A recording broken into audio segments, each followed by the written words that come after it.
welcome to my channel. I'm Tiffany of Tiffany Cosplay, and I am a full-time costume and prop fabricator as well as educator here on YouTube, and welcome!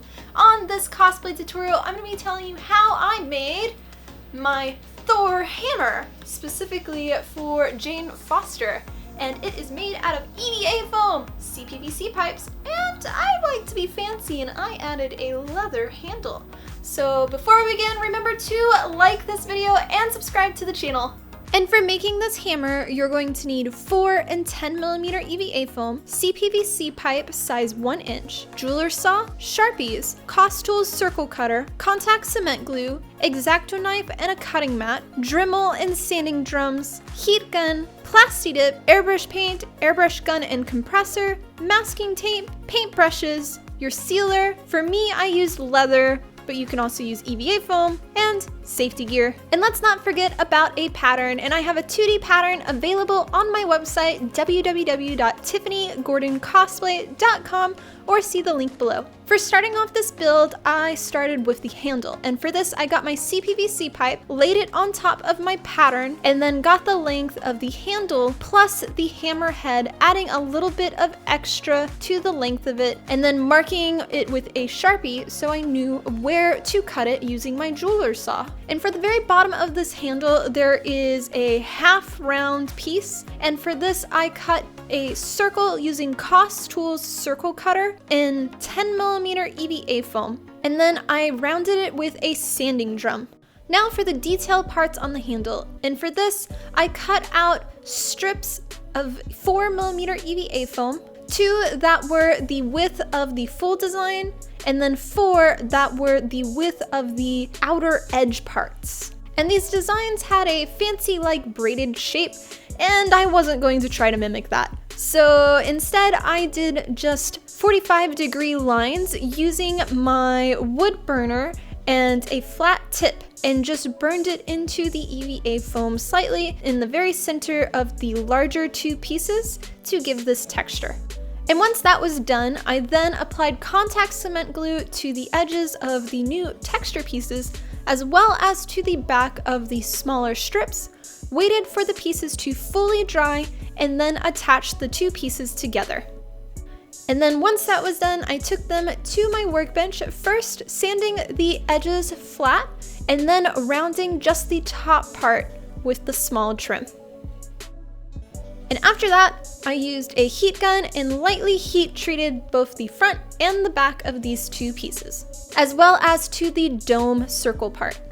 Then to attach to the handle, and for this I'm only going to be attaching the very bottom part of the decorative pieces. I'm going to leave the other part till the very end once the hammer part is attached. So at this point, we're only going to be attaching the half circle as well as one of the trims to the base of the CPVC pipe using contact cement glue. Now for the hammer part, specifically the body.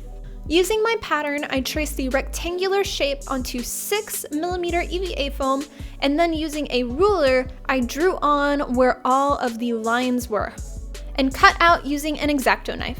The next step is to score these pieces. So where we put those guidelines, you're going to take your X-Acto knife, and it needs to be an extremely and sharp blade, and you're gonna cut it lightly at a 45 down the strip, making sure not to cut fully down through the EVA foam, and then you're gonna flip the foam around and repeat that same process. This will make it so there is a triangle that you'll be able to remove, and then this rectangle piece will fold into the hammer shape. You will need to sand the very 2 edges though at a 45, so that way they will match, and this will be your one gluing seam for this main part. Now to add details, and for me, I ended up 3D modeling and printing stamps for this hammer, and they are available again on my website, and you can see a link in the description for these.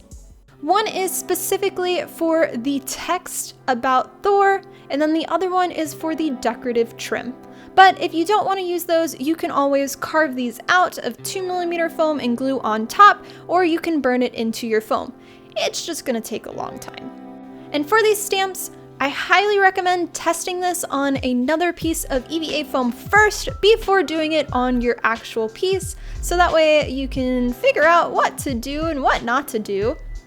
And for me, I first got the text stamp and traced it where I roughly wanted it to go as a guideline using a Sharpie. And for this process, you're going to want to work extremely fast. And I highly recommend doing this on a countertop that is heat resistant or a granite surface, and not use a wood table, as you don't want the foam to burn into your table. And you will apply heat with a heat gun to the area that you're going to want to stamp. It is going to be a lot more heat than you normally do for foam, to the point that you're almost going to burn it, but you're not going to. And while it is still hot, turn off the heat gun, grab the stamp, and quickly push it into the foam and apply even pressure throughout the piece. This text stamp was the hardest for me to do, just to get an even pressure on either side. So like I said, practice on another piece. And if you do happen to mess up on your piece, you can just heat it up with a heat gun, and then the foam will come back to life to a flat surface and you can retry it.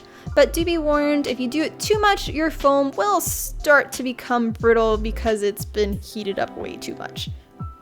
I will note that after you do the stamp, because the amount of heat that was applied to the EVA foam, it will slightly shrink the surface, so you will need to go back to your workbench and sand the edges flat for this main section. On to the next piece, and for this we're going to be cutting out the top circles that sit on top of the hammer using, again, Costtool's circle cutter, cutting 2 circles, rounding the edges with a sanding drum, and then attaching the 2 together using contact cement glue.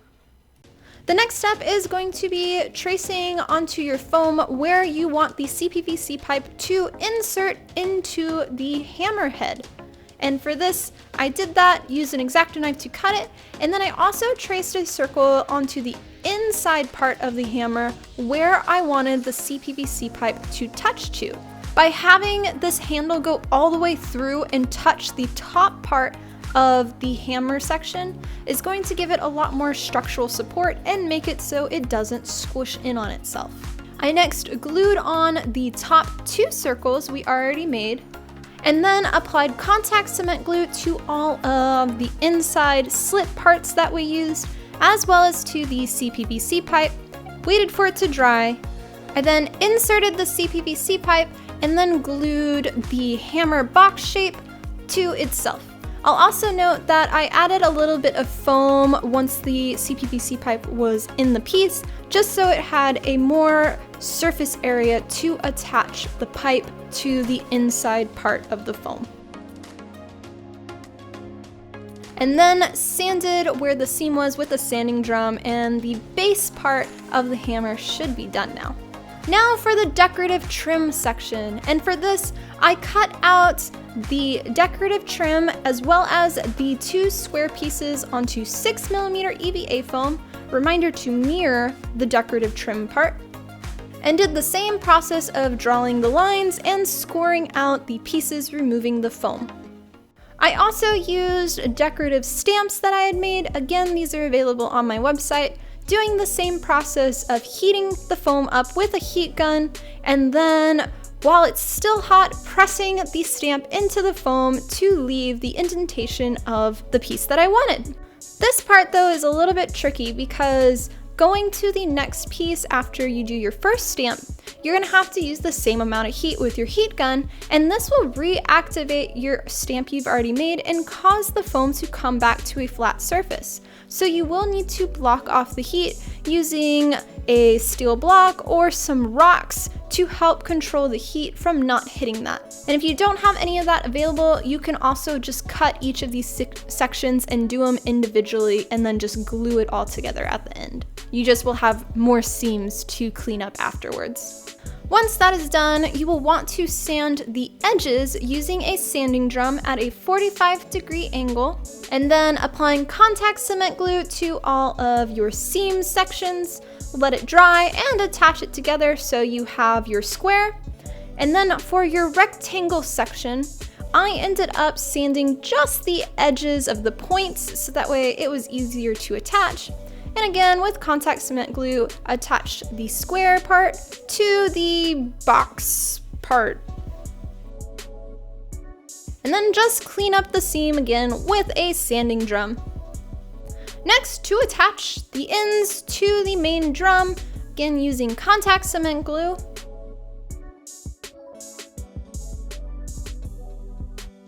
Sand the seams one more time, and then attach your last little decorative strip. And for me, this is it for making the hammer part. And as I said at the beginning of the video, I did the strap with leather. But if you don't want to use leather, you can add a strip of 4mm EVA foam and attach it to the handle section at this point. But for me, this was it. And then it was off to prime the piece. And I used 3 heavy coats of Plasti Dip onto all parts of the surface. And after waiting 24 hours for the Plasti Dip to dry, it was time to paint it. And I used my Iwata Eclipse airbrush gun, as well as Createx Colors Wicked Colors airbrush paint. But you can also hand paint this as well. And the first coat of paint I used was the opaque white, applying it onto all surfaces. The next color I used was Quicksilver, applying this to everything again.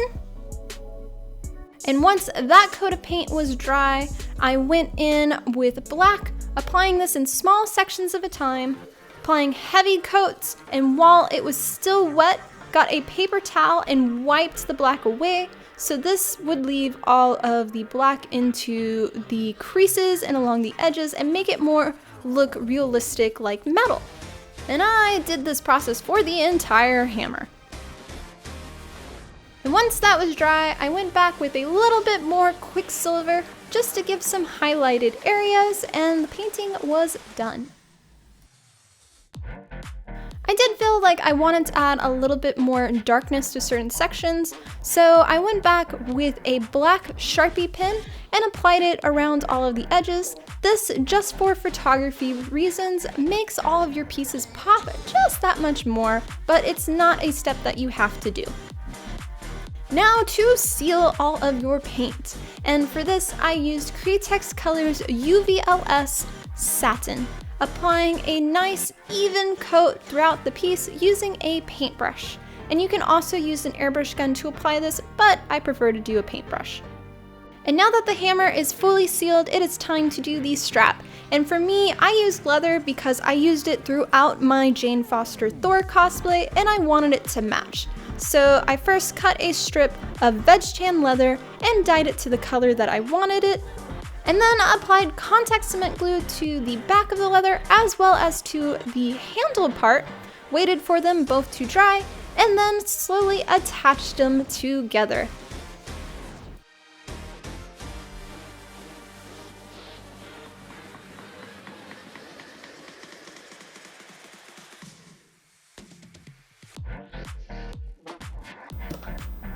And that, guys, is how I made my Thor hammer specifically for my Jane Foster cosplay. And I hope you found this video helpful for making your very own. And if so, let me know in the comments. Subscribe to the channel and like the video. And also a big thank you to all of my sponsors and of course all of my members here on YouTube, specifically those legendary members who help support me financially so I can continue to do this as my full-time job and bring you more cosplay tutorials. And I will see you for our next one. Much love, guys.